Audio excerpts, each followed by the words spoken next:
Continue to cyber offences.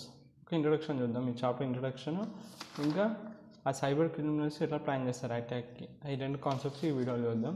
ఒక introduction to cyber offences. అసలు cyber offences అంటే ఏంటిది? ఇది ఒక ఇల్లీగల్ యాక్టివిటీ అనమాట.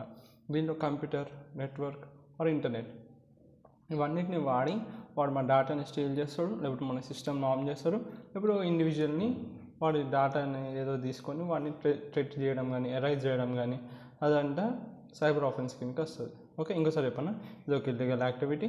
ఇది ఒక కంప్యూటర్ ఆ నెట్వర్క్, ఇంటర్నెట్ ఏదో ఒకటి అట్లా డివైస్ వాడి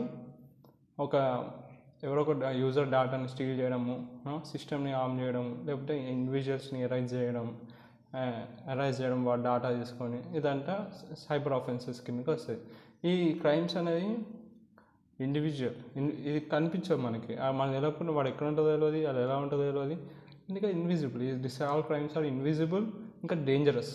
ఓకే, ఎందుకంటే డిటెక్ట్ చేయలేం చాలా టైం. ఇప్పుడు నా ఫోన్లో వైరస్ ఎక్కించి, నా ల్యాప్టాప్లో నేను ఏదో లింక్ క్లిక్ చేసే వరకు ఆటోమేటిక్గా వైరస్ ఎక్కింది. నాకు చాలా టైం వరకు నా ల్యాప్టాప్ హ్యాక్ అయిందని నాకు తెలియదు. సో ఇది ఇన్విజిబుల్, ఇంకా డేంజరస్. సో చాలా కొన్ని రోజులు అయినంత నా డేటా అంటే వాడికి ఎలా తెలుస్తుంది, దీనికి నాకు కనిపిస్తుందని చేస్తే అప్పుడు నాకు చూసింది అనుకో, నా లింక్ కొట్టినా, అందుకే నా హ్యాక్ అయింది నా ల్యాప్టాప్ అని అట్లా ఉంటుంది అనమాట. అందుకే దీన్ని డేంజరస్ అంటాం. ఇంకా దీన్ని స్టడీ చేయడం వల్ల ఇంపార్టెన్స్ ఏంటి, అసలు సైబర్ ఆఫెన్సెస్ చదవడం ఇంపార్టెంటా, స్టడీ చేయడం ఇంపార్టెన్స్, దీని యొక్క ఇంపార్టెన్స్ చూద్దాం. సైబర్ ఆఫెన్సెస్ స్టడీ చేయడం, ఎందుకంటే మనం ఒక డిజిటల్ వరల్డ్లో బతుకుతున్నాం. Everything is connected. హాస్పిటల్ కాడ నుంచి హెల్త్ సిస్టమ్, ఎడ్యుకేషన్, బ్యాంకింగ్, ప్రతి ఒక్కది బ్యాంక్ వరకు అన్నీ కనెక్టెడ్ అయి ఉన్నాయి, అంటే డిజిటల్ ఎరా.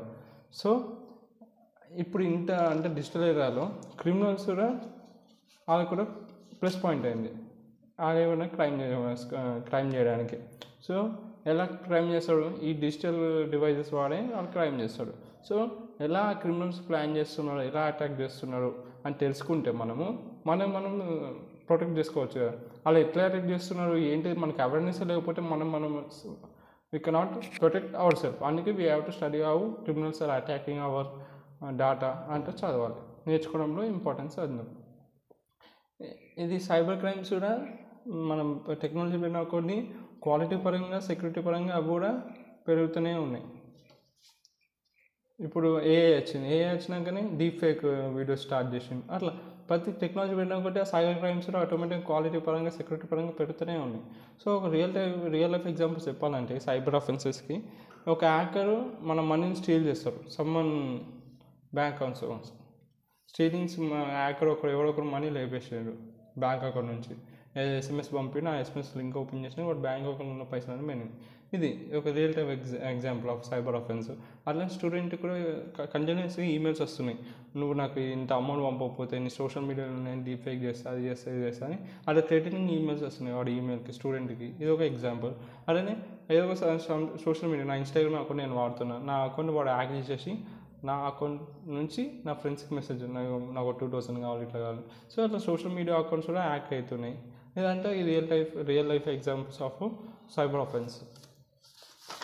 ఇప్పుడు ఆ క్రిమినల్స్ ఎలా అటాక్ చేస్తారో చూద్దాం. వాళ్ళ ప్లాన్ ఏంటిది, ఎలా అటాక్ చేస్తారు, ఎలా సైబర్ క్రిమినల్స్ ప్లాన్ చేయరు ఆఫెన్స్ చాలా జాగ్రత్తగా ప్లాన్ చేస్తారు. ఎట్లా అంటే దగ్గర మిలిటరీ ఆపరేషన్ ఎలా చేస్తారు మిలిటరీ వాళ్ళు, అంత జాగ్రత్తగా సైబర్ క్రిమినల్స్ వాళ్ళ ప్లాన్ని కేర్ఫుల్గా ప్లాన్ చేసుకుంటారు. తర్వాత వాళ్ళు డైరెక్ట్ అటాక్ చేయరు, ప్లాన్ ప్రకారంగా వచ్చి అటాక్ చేస్తారు. సైబర్ అటాక్ అనేది అలా జరుగుతుంది. క్రిమినల్స్ అంతా ప్లాన్ చేసుకుంటారు. ఒక మిలిటరీ ఆపరేషన్ లాగా ఫస్ట్ వాళ్ళు అబ్జర్వ్ చేసి, మనం స్టడీ చేసి, ప్రిపేర్ అయ్యి, దాని తర్వాత వాళ్ళ అటాక్ని లాంచ్ చేస్తారు. ఇప్పుడు దాని స్టేజెస్ ఉంటాయి. ఎన్ని స్టేజెస్ ఉంటాయంటే ఒక సైబర్ అటాక్ చేయడానికి 6 స్టెప్స్ ఉంటాయి. ఆ ఒక్కొక్క స్టెప్ చేసుకుంటా వాడు అటాక్ అనేది ప్లాన్ చేసుకుని అటాక్ చేస్తాడు. ఫస్ట్ స్టెప్ వచ్చేసి వాడు ఫస్ట్ స్టేజ్ ఏంటిది అటాక్లో, వాడు రీకన్సెన్స్. వాడి గురించి వీడికి తెలియకపోతే సైబర్ క్రిమినల్కి వాడి పైన అటాక్ చేయలేడు. సో ఫస్ట్ వాడి గురించి అంతా ఇన్ఫర్మేషన్ కండి, it may be individual, company, government, XYZ. So వాడి పైన అటాక్ చేయాలంటే ఫస్ట్ వాడి ఇన్ఫర్మేషన్ అంటే గ్యాదర్ చేసుకోవాలి. సో దాన్ని రికగ్నిషన్స్ అనొచ్చు. ఇప్పుడు information gathering is first stage. ఎలా కలెక్ట్ చేస్తారు ఆ ఇన్ఫర్మేషన్? ఇప్పుడు అంటే మనం డిజిటల్ ఎరా ఉన్నాం, అంటే సోషల్ మీడియా ఉంది, అన్నీ ఉంది. సో వాడు ఏం చేస్తాడు, అయితే విక్టిమ్ ఉంటుందో ఆ విక్టిమ్ డేటా అంతా కలెక్ట్ చేస్తారు.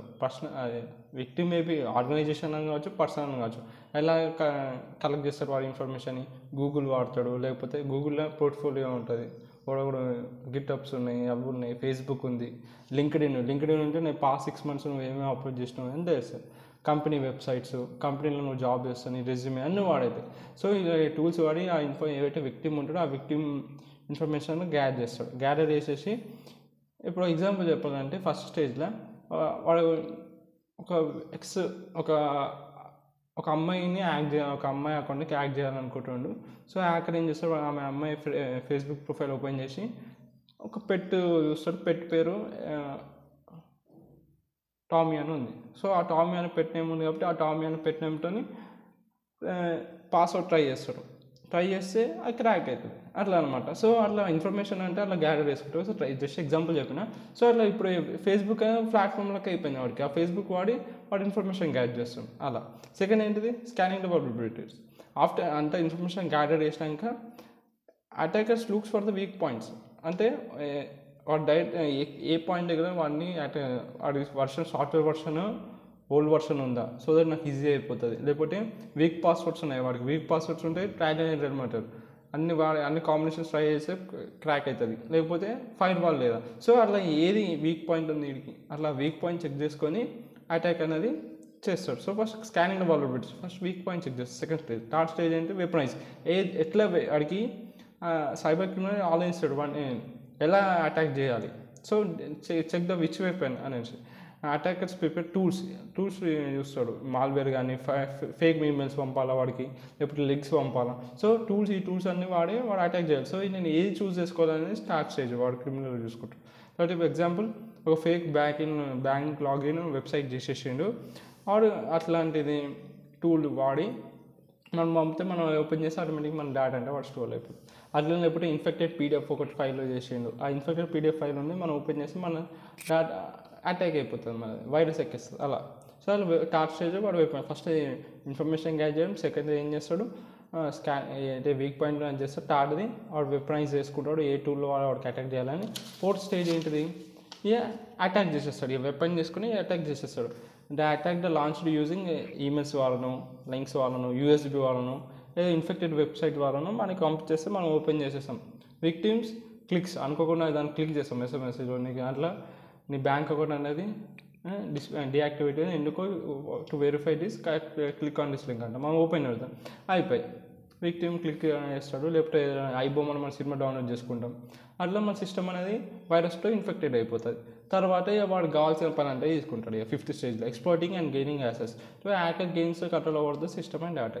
ఒక్కసారి మనం అది కొట్టినా కానీ మన కంట్రోల్ అంటే వాడి చేతిలోకి వెళ్ళిపోతుంది. సో అయితే మన సిస్టమ్ డేటా పైన కంట్రోల్ అంటే తీసుకొని వాడు ఏం చేస్తాడు, కీ లాగర్స్ ఇన్స్టాల్ చేస్తాడు.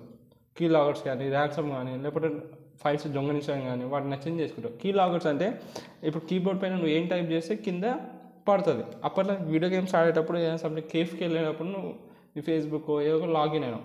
సో కింద కీ లాగర్స్ ఉంటాయి. నువ్వు వీళ్ళకి పాస్వర్డ్ టైప్ చేసేటప్పుడు కింద ఏమేమి టైప్ చేస్తున్నావో అది కింద అంతా పడుతుంది. నువ్వేం టైప్ దాన్ని డీకోడ్ చేస్తే అయిపోయి నువ్వు ఏమేమి టైప్ చేసినావో అంటుంటుంది. అలా నీ పాస్వర్డ్ అని అంట. అందుకే వర్చువల్ కీబోర్డ్ వాడడం బెటర్. అప్పట్లో కేర్ఫుల్గా పోయినా బయట ఎక్కడ మనం లాగిన్ అయితే అట్లా కీ లాగర్స్ ఇన్స్టాల్ చేయడము, డేటా నచ్చింది చేసేసుకుంటాడు. ఇక లాస్ట్కి కవరింగ్ ట్రాక్స్. కాబట్టి వాడు చేసిందంటే కవర్ కావాలి కదా, మళ్ళీ వాడు దొరకదు కదా. సో ఏం చేస్తాడు, వాడు చేసినట్టే లాక్స్ని ఎరైజ్ చేయడం కానీ ఏదో ఇప్పుడు సో ఏంటిది సినిమా నా చేతం కొట్టొచ్చింది కదా, అది తప్పని ఒకటే రోజు థియేటర్ ప్రింట్ ఐబొమ్మలు రిలీజ్ అయిపోయింది. ఇక ప్రొడ్యూసర్ దాన్ని ట్రాక్ చేద్దాం అనుకుంటా ఐబొమ్మని. వాడికి డిఫరెంట్ లొకేషన్స్ చూపిస్తుంది. ఒక్కొక్కసారి ఒక్కొక్క లొకేషన్ చూపిస్తుందంట. వాడిని ట్రాక్ చేసి పట్టుకున్నాం అనుకున్నాం. సో అలా డిఫరెంట్ యూజింగ్ VPN వాడితే వాడు దొరకడు. ఇప్పుడు ఐబొమ్మ పట్టుకున్నామని ట్రై చేస్తే వాడు VPN దొరకలేదు. లొకేషన్ ట్రాక్ చేస్తామంటే ఒక్కొక్కసారి ఒక్కొక్క లొకేషన్ చూపిస్తున్నాడు. సో అట్లా VPN వాడడం వల్ల ఇట్లా వాడి దొరకకుండా పాడిపోతాడు. కవరింగ్ ట్రాక్స్ ఇట్లా లాస్ట్ స్టేజ్. ఓకే, ఈ స్టేజెస్ ఉంటాయన్నమాట ఒక సైబర్ క్రిమినల్ అటాక్ చేయాలంటే. ఫస్ట్ అది ఇన్ఫర్మేషన్ గ్యాదర్ చేయాలి, తర్వాత ఏదైనా వీక్ పాయింట్ తెలుసుకుంటాడు, తర్వాత ఏ వే పాయింట్తో వాడికి అటాక్ చేయాలి, తర్వాత అటాక్ డెలివరీ చేస్తాడు. ఇక వాడికి నచ్చిన యాక్సెస్ గెయినింగ్ ద యాక్సెస్ లాస్ట్కి దొరకకుండా జాగ్రత్త పడతారు.